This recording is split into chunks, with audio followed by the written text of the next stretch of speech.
So basically, like, thank you so much for letting me give this keynote. I'm really excited about it. And I'm going to speak a little bit about what I do in the games industry in my day-to-day, in my jobs, and for my different projects, and also for the purpose of the Game Jam, also kind of tell you more about how did I find my voice in the games industry, which I think it could be really useful from what I just saw on Abigail's presentation, that probably many of you are kind of looking for that voice, I guess. So I think maybe my experience could be useful for you. So let's go. First of all, if some of you don't know me, I'm Marina Díez. I'm the CEO of my own games studio, Three of Cups Games, which is based physically in London, but we have game developers from all Europe at the moment. And for the last 3 years, I've been the lead game designer of the game Dordogne for a French studio based in Bordeaux called Un Je ne sais quoi. And I'm also the principal game designer for an unannounced project at BTF Cologne in Germany. And besides that, also, I've been doing films for the last year and a half. So yeah, that's a little bit about me. And in my day-to-day, my approach to game design, it's what I started calling emotional game design, which is not something that I invented myself, of course, but I think that before, people maybe were not referring as much to it as emotional game design, but with just different names. So basically, what's emotional game design?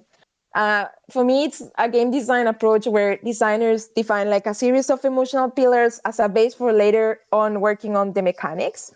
So kind of like the difference between emotional game design and what maybe all of us know as traditional game design is that traditional game design doesn't necessarily take any emotional pillars into account for creating mechanics, but it's more that you start experimenting with mechanics, and then from that you figure out what kind of emotions that do those game mechanics bring to players. So kind of like, in some way, it's a type of game design that is more the result of an experimentation rather than something kind of deliberated. So that's, for me, the main difference with between traditional game design and what I do with emotional game design. Does this mean that games didn't evoke emotions before? 100% no. Like probably like any other cultural products, films, art, books, obviously games also brought before emotions. The only thing is that I think sometimes probably for the most of the teams working, they didn't have a person dedicated to kind of looking for the emotions for the game, which is what I do in my day-to-day. And I'm super lucky because I really love what I do. So I think that's, for me, what is changing right now in the games industry as well, that more and more teams are more conscious about what kind of emotions do they want to evoke in players. And also, like, with the rise of kind of different genres like wholesome games and that stuff, I think emotional game design is kind of more valuable, which is really nice. And what can emotional game design bring to game development then? So I think, as I said, that it's really important, I think, to actively think about the emotions that we want to evoke in players through our games, right? I think for me, games is also a way of kind of sharing an experience as a creator with the players. So I think it's really important for me to put a focus on what kind of emotions I'm uh, sending to the players from what I design. And also, I think that a more emotional approach can make better experiences. So if we already had really cool emotional experiences, like it comes to my mind, games like, I don't know, The Last of Us, or other indie games like Thomas Was Alone, or The Gardens Between, lots of them, right? I think that they could be even better if they have a person dedicated to the purpose of emotional game design. And it's also a branch of game design that it's very connected with UX design, which is, I think we are also seeing a rise in the games industry with lots of game designers also kind of with a background on UX design, which is extremely useful. And I also recommend that if you're interested in these things, or if you're game designers, but maybe even if you're not a game designer, it's always useful to have a look on UX design. And then this is very important for the purpose of the jam. How did I start specializing on emotional game design?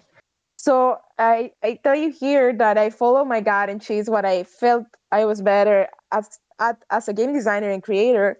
And this happened when I finished my master's degree in 2019, but I was already making games since 2017. The only thing is that I didn't work between 2017 and 2019 professionally as a game designer. I worked on something else. But I needed to kind of have, I felt I needed some sort of academic purpose paper certifying that I was a real game designer, because I'm from Spain, and there everyone told you that it's super difficult to get any job in the games industry without some sort of degree, which in the end is kind of not true. Like for many jobs, especially AAA or in the US, maybe it's more tricky, but precisely this morning, I was reading someone on Twitter saying that apply anyway to jobs in the games industry, even though they say you need that degree, because many times it's not that important. Anyway, when I finished my degree, I didn't feel I fit in the games industry, because the kind of games I was making till that moment were kind of games based on also emotions, but kind of about mental health illnesses. I kind of started figuring out what I wanted to do in the moment that I made a game called Hey Dad, that it was a story. It was a kind of a game that I made about my dad, who's a person with bipolar disorder. And from the moment that I made that game, lots of kind of people who played the game on each um, kind of tell me that they were like really, like they identify themselves very well with the game, or like maybe they had also a family member with bipolar disorder or depression or other mental health sickness, but they felt less alone playing my game, because they saw that the other people out there also had a similar experience. And I think that's kind of the magic of games, and that's how I decided like I wanted to make games full time. And but anyway, like when I read all these job descriptions from the games industry, all the things you needed to know to do, and also like the approach of what it looked like, all in that moment, you feel like generalizing, like every single game designer does it like this way, and it's not the way that I'm good doing my things. Like for example, I'm not a technical game designer, so I don't normally use lots of flowcharts or spreadsheets and stuff that back then I thought every single game designer had to do. Otherwise, you are not like a real game designer, which is silly, because every person in the games industry, we are all different people, right? And I think there is so much value in seeing different ways of working. So this is important for the jam. Like, it doesn't matter that you work different from the others. I think the most important thing is that within the team you are working with, that you all fit together, or try to make it work with your different ways of working. So you don't need to, I don't feel the people should change the way they work 100% just because they feel they don't fit. But I think it's a way of working within a team to everyone try to communicate and understand everyone with their own unique ways of working. Because I feel that being different is what makes us go forward in the games industry, not only in the ways of working, but also people from many different backgrounds, people from many different countries is what make us go forward. So when I found emotional game design, I felt that this is the thing that I really wanted to do. And it was a thing that many people didn't find value in when I started. Also, for me, it was really difficult to kind of define it and explain how this thing that it was not new at all, but people didn't kind of put it a name. How did it work and why it was valuable? So that was really hard. And obviously, now that I'm showing you this presentation, this is the result of 5 years researching about how do I work myself and why I do what I do, and like the results of how this methodology help the games that I work for, and how is it successful and useful. But it's just my way of working, right? So like, I feel that what I was saying, that every person works differently, and that's amazing. So like, I think the only thing we need to kind of believe, all of us, more in ourselves, and keep pushing the way we work in our own personal way, because we all have things to contribute with. It doesn't matter where do we come from. Like, we all live different experiences, and that's what makes us valuable in a team. And this is all what I have for today. Also, I had here a couple of things that inspire me in the past for taking this emotional approach in games. One of my favorite games is What Remains of Edith Finch. It's a combination of lots of like games, like narrative games with puzzle, and I'm really impressed by the controls in this game. So this is one of the games that made me kind of believe in this emotional game design approach, because I saw many of the things that I really like working on here. Then other games like Firewatch, for example, also really inspiring for me from the storytelling point of view as well. Gone Home is another great example of emotional game design for me. Or even Ico. Ico, I think I played it for the first time, like, I'm 28 years old, so like 8 years old, 8 years ago. And it blew my mind completely, this gesture where you can hold the hand of the other character. I think this is one of the key moments where I thought, okay, I want to design these kind of interactions for games. Because I found it super emotional, and it's a game from 20 years ago, literally. So I that really made me kind of believe that there is another way of making games, and that there is a space for many different kind of games too.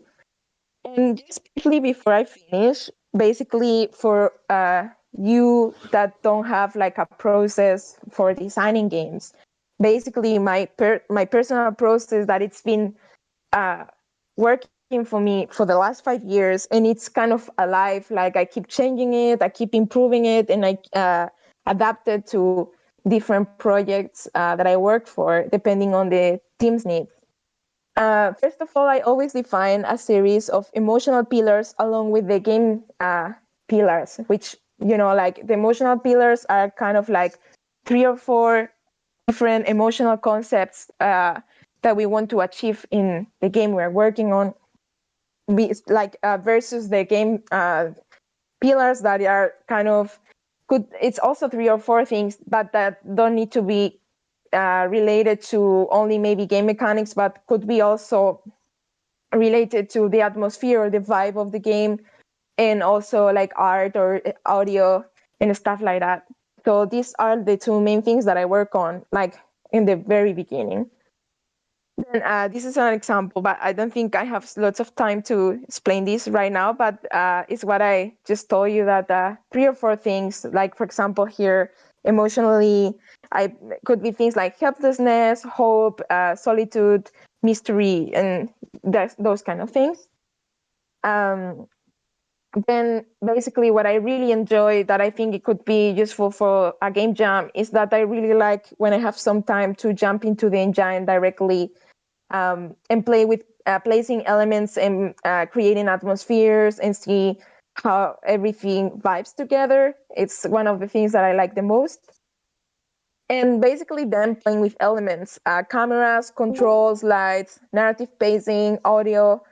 All of these are things that I take into account when I'm designing, when I have time, because sometimes in big projects, maybe you don't have time to do all of these as a game designer. So if you don't have time for taking into account all of these, it's kind of normal depending on the project. And then lights as well. Knowing how to use them is really important for creating atmospheres. And the narrative pacing is another thing that really helps me as a game designer, especially when I work in purely kind of narrative games. And audio, that is fundamental for creating atmospheres. I always recommend not to leave in audio uh, to the end. Like it's all like there are so many resources online to for adding audio to your game, and I think it's a kind of game changing when you are able to add some audio, even if it's a small game jam game. It really makes a difference. So an advice is to look into audio if you have a little bit of time, even if it's just like um, some details or a kind of music that goes along with what you created. I think it's really, really valuable. And then where to get inspiration from? Normally, when I make games, I get inspiration from the real world, especially personal experiences, films, books, art, and other games. But especially, I think for me, from the games that I've been making for years, what really helped me were especially real world and personal experiences. There is so much value in what we live every day, and I think that that's also how we could make really, really cool games. So a summary for this creative process: emotional and game design pillars, ideation process and setup of a creative board that I didn't mention it before, but I use this tool called Miro that perhaps for a game jam, it's a lot of work, but normally I really recommend to create a mood board with all the references you have, you can add videos, notes, pictures. You can even draw there because it's kind of like a whiteboard tool, so it's super useful for kind of pin things there. And I've really seen a change on the projects where I started working on this and suggested Miro as the game design tool, and teams really value it a lot. And then experimentation within the engine whenever it's possible, and then always testing. So don't leave your game to be tested when it's 2 hours left for finishing the game jam. Like it's much better to make a really small scope and being able to test and then refine your game and test again and then polish whatever is not working, rather than making a big thing that doesn't work. So testing is a really important part of the process. And that's all of it. Thank you so much for listening to me. I hope that this was useful. And if you have any other questions, if you are interested in emotional game design and want to ask me, I'm on Twitter, and you can also send me an email. And I always answer everyone, so don't be shy. You can always email me. And yeah, thank you so much. Well, Marina, thank you so much. That was really wonderful. And Thank I just you. wanted to let everyone know that they can ask questions in the general chat and we'll read them out. Because Marina Yep. said that you would be willing to take some questions, right? Mm-hmm. So that might take a few minutes. Um, I really appreciated what you said about audio. That's one of the things that I think um, people often leave to the very last moment, but it can add so much to a game. So it's a wonderful point. 100%. Yeah, when I was studying my master in 2019, I studied at Brunel University, London, and in the UK. And in the second semester, we had this module that was practical, and each week we made a small game during 3 or 4 months, which was super stressful but super nice at the same time. And like the teachers really appreciate when some games came with audio, because like the emotion that you can bring through that is just super different. So yeah, like I highly recommend to spend like a couple, like sometimes it takes just a couple of minutes to find a nice music that goes along well with your game and add it to the engine. So yeah, definitely don't leave it to the super end, or just think it's gonna take so much time, because in the end it kind of takes less time than what it looks like.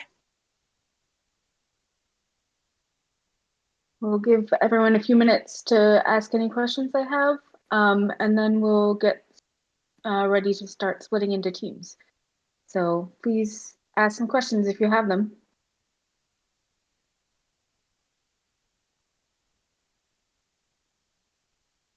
Okay, I'm seeing like some questions. Do you want to read them, Abigail, or should I go for it? Yeah, how about I read them? So we have a question. What made you decide to get into the industry? Was there a turning point for you? So basically, I studied something completely different. I studied as a degree Italian and German languages and literature, which kind of has at first sight nothing to do with games, but it's not true because it really there are so many things like that. Knowing literature and languages can kind of help you to make games, but I studied that, but in Spain, like this kind of degrees is really difficult to find a job for that, right? So unless you want to be a teacher, and it's not that I don't like teaching, but it was not exactly what I wanted to do, I felt. So my first job after my degree was as a marketing person for the fashion industry for like a digital marketing company, which also has nothing to do with what I studied. But I just got into that job. Yeah, it was I was lucky because it was one of the few jobs with not a horrible salary like the rest of the kind of intern salaries in Spain. So like after a year in doing that, I was really sad and I really didn't want to be there more. And I had this really good friend from Madrid that was a game developer, and he was like very kind of known in the indie community in Madrid in Spain.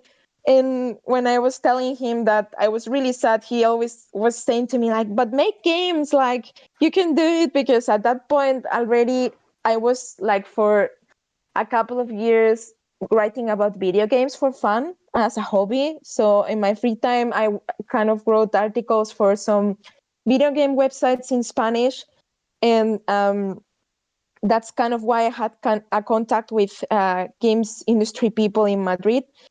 But I didn't feel that I could make games because I'm really bad at maths. And at that moment, I didn't know that you could make games without knowing maths, which is incredible, right?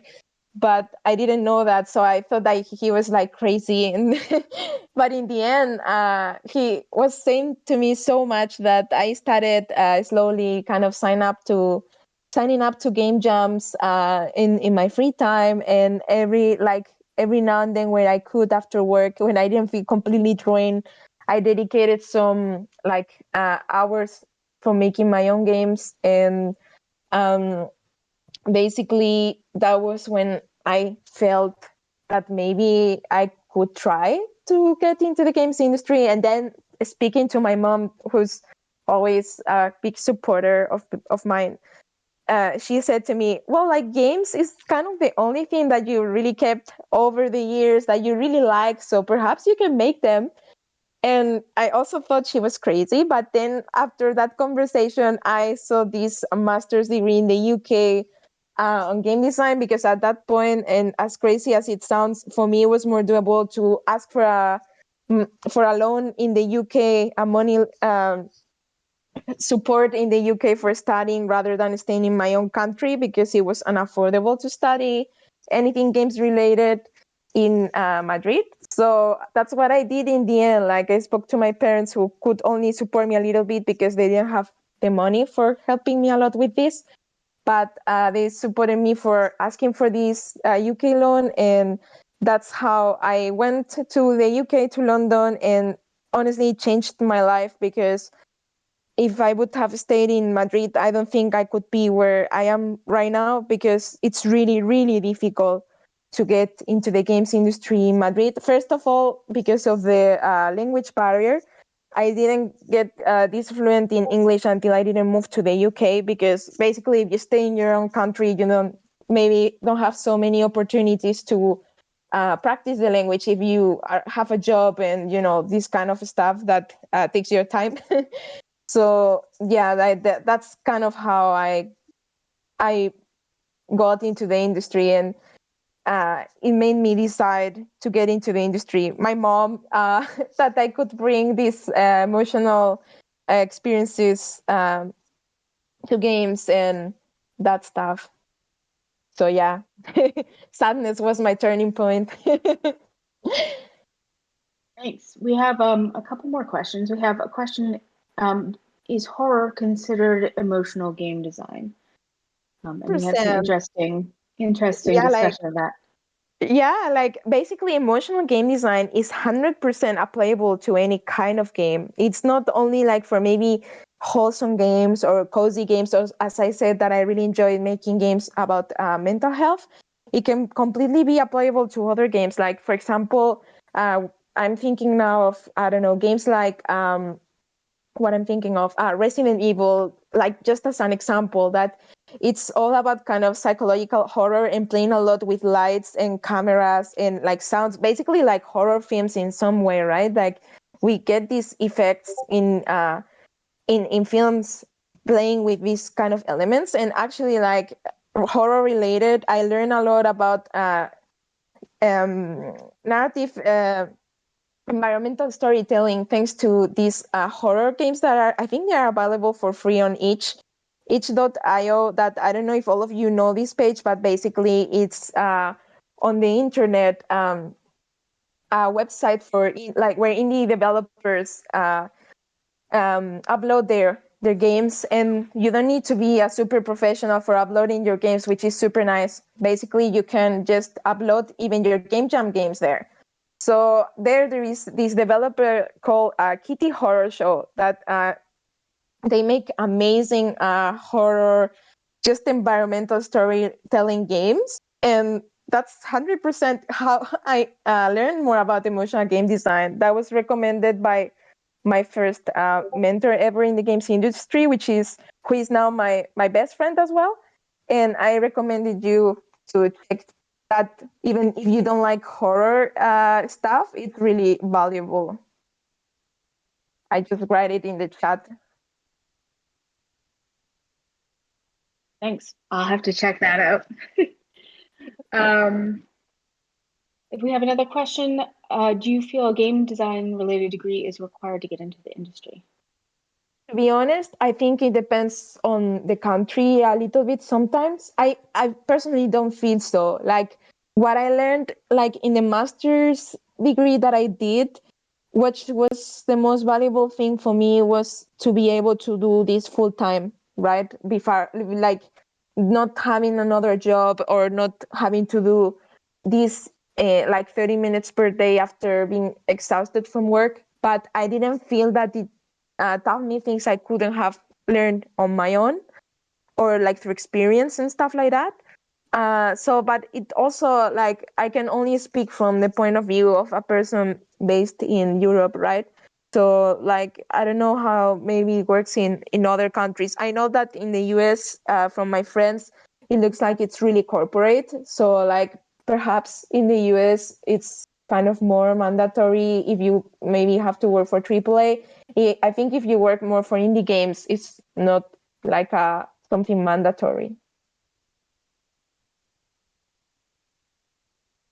But one thing that I found very valuable that I also just saw someone else answer that in the chat is to make your own small games to build like a portfolio. That's 100% something that without that, I don't think I would have got my first gig as a game designer. Like when I got my first gig, I already had made like, I don't know, like 15 or 20 small game jam games that are on each uploaded, so people could just play through them and see my emotional game design approach. So that's something that I really recommend, kind of even more than just getting a degree. The good thing of degrees is just that you gather with lots of other people also interested in games, right? And you have like teachers that like I don't know how it works in the US, but in Europe, not always the teachers you get are people who necessarily work on productions, which is like a shame because I think would be much more valuable if it would be like that. But yeah, I guess that games related degrees are still young, so I guess they are still figuring out. But yeah, basically make lots of small games is something that I would 100% recommend. That's great advice, and I think a good tie-in to our program here. We have maybe one more question, and then we'll start our splitting out into our teams.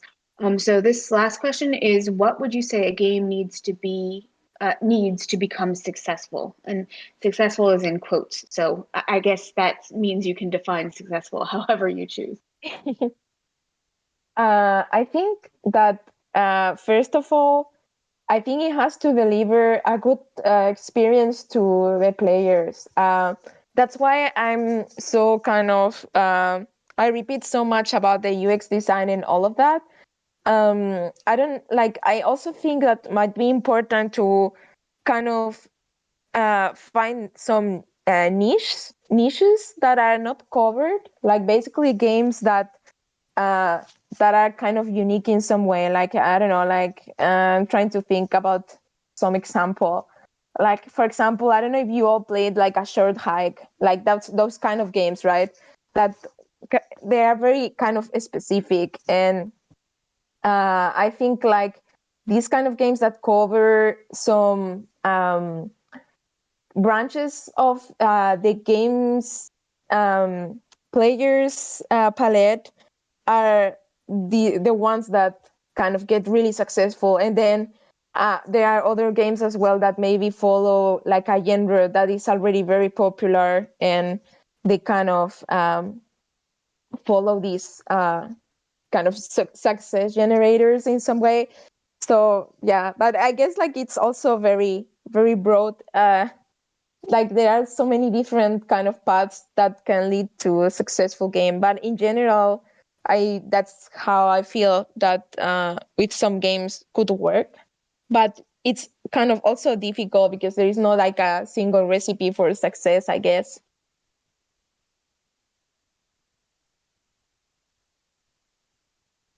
Great. Thank you so much. And thank you for also sharing your contact information so that we can follow up maybe in the future. Really appreciate your taking the time and for answering these questions.